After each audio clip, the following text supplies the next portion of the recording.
Hi, welcome to my video on the chain rule. More examples, number 3. And part of my philosophy is that the more problems that you can see done or do, the better you become in your math. Find y prime. Y prime is dy dx, which is, you have to do dx in terms of y, so y prime dy dx. Now we have y equals sine fourth power of 1/4 x cubed. So the fourth power can be treated as, I'm just illustrating it, that it's the sine to the fourth power. So because the 4 is here, that's the fourth power of the sine of 1/4 x cubed. And because that's the fourth power, well, the f of x is x to the fourth. The g of x is that inside, which is sine x, and the h of x is inside that again, so it's 1/4 x cubed. So we have, when we do the derivative, we have the f of the g of the h of x.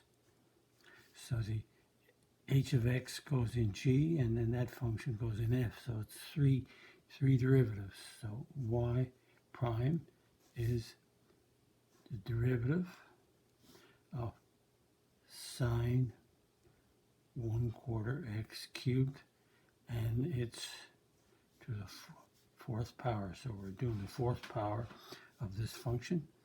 And the inside is the derivative of the sine of 1/4 x cubed. So it's the derivative of that. And the derivative of the inside of this one is 1/4 x cubed. So there's, again, 3 functions, 3 derivatives. So y prime, because it's the fourth power, we go 4, and then we go sine 1/4 x cubed, and that's a 4, goes in front. 1 times 4 is 4, and 4, take away 1, subtract 1 is 3. So that's the, instead of the fourth power, is the cube power. And the derivative of sine is cos of that angle, 1/4 x cubed. And the derivative of 1/4 x cubed is 1/4 times 3 is 3/4. X squared, the power is decreased by 1. And what happens is that we have the fourths canceling out, so they're canceled out. So we get y prime is equal to, so we got 3x squared, we put that first.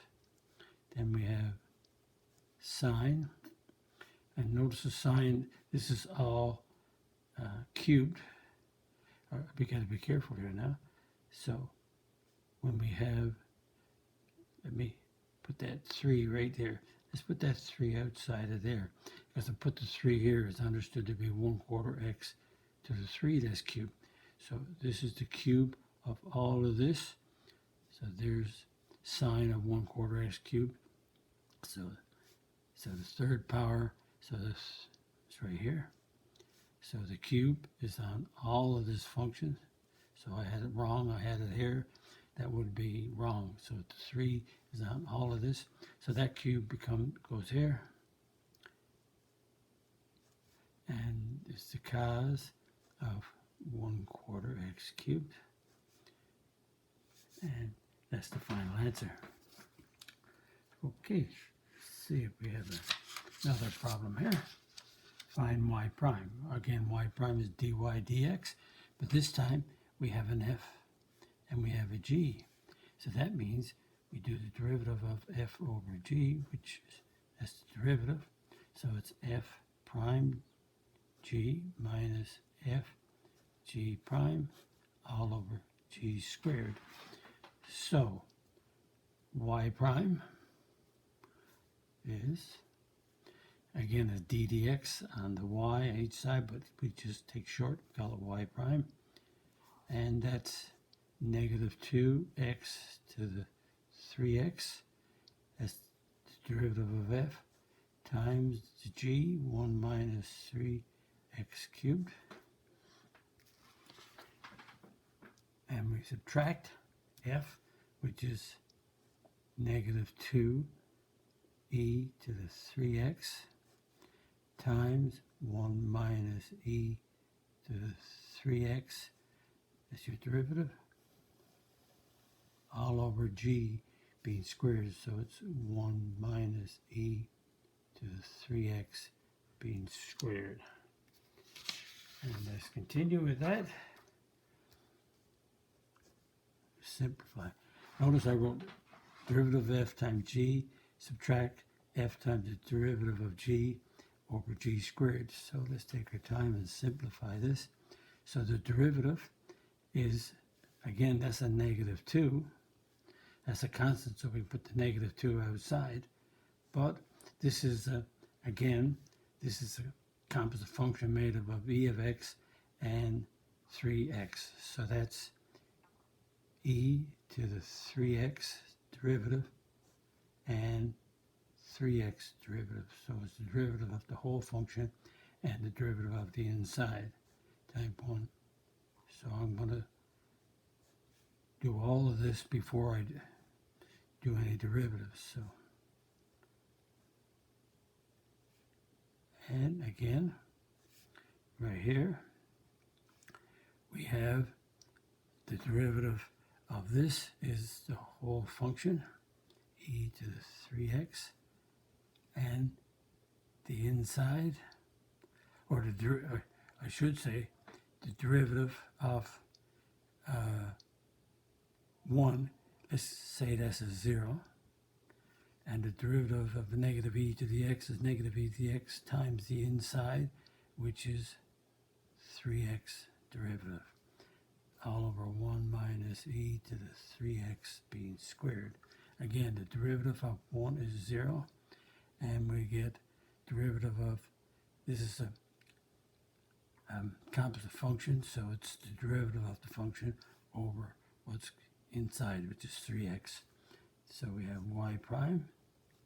So now let's simplify this. We got to do the derivative. So the derivative of 3x is 3, and it's 1 minus e to the 3x. Here's the negative, so we do the derivative here before we simplify. Have to do the derivative first. The derivative of e to the x and is itself, and derivative of 3x is 3, all over 1 minus e to the 3x being squared. So y prime, and we take our time. Again, just be very careful in doing the algebra. So we have, this is, just make this quicker. This is, well, negative 2 times 3, so that's negative 6e to the 3x times 1 minus e to the 3x. That's simplified. And here we have the negative of a negative of a negative, so it's a negative. 2 times 3 is 6, and e to the 3x times e to the 3x, so that's the same base. Because we're multiplying, we add the exponents and get 6x. And now we have to simplify that. Y prime is, we have a multiplication, so we do the multiplication. So negative 6e to the 3x times 1 is negative 6e to the 3x. Negative times negative is positive. 6 times 1 is 6.